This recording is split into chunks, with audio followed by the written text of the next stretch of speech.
Russian president have to say during his annual State of the Nation address? Well, he made a reference to changing the way in which Russian presidents serve.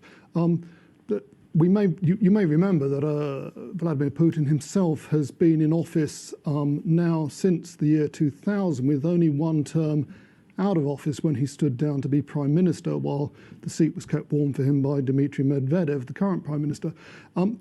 President Putin said he supported the idea of presidents serving only 2 successive terms, meaning that they could serve 2 terms in a row and then one more set of 2 terms. So basically a shorter period than he's managed to stay in power.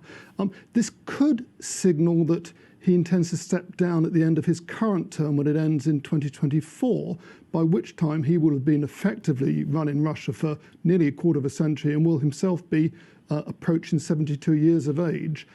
He won't say this precisely, he won't put it in exact terms because that would just spark a succession battle within the Kremlin, but he is definitely indicating that he intends to step back himself. Whether he would run for prime minister is a moot point. He may want a different, perhaps more ceremonial role. He is likely to continue to be in the public eye in one way or the other.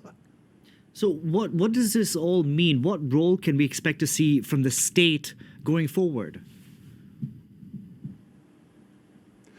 Well, what this really means is that it appears the Kremlin is taking note of widespread public discontent in recent years over numerous issues. The big issue a couple of years ago was pension reform, when the government proposed increasing the age at which Russian men and women can take their pension. And for men, it was up to the age of 68, which is basically the life expectancy, or beyond the life expectancy, of many Russian men. That was hugely unpopular, not only amongst the normal opposition types, of which there are substantial number in cities like Moscow and St. Petersburg, but across the country. There have also been protests about waste management, landfills, medicines for the elderly, and last summer we saw a lot of protests in Moscow over the disqualification of opposition candidates for local elections here.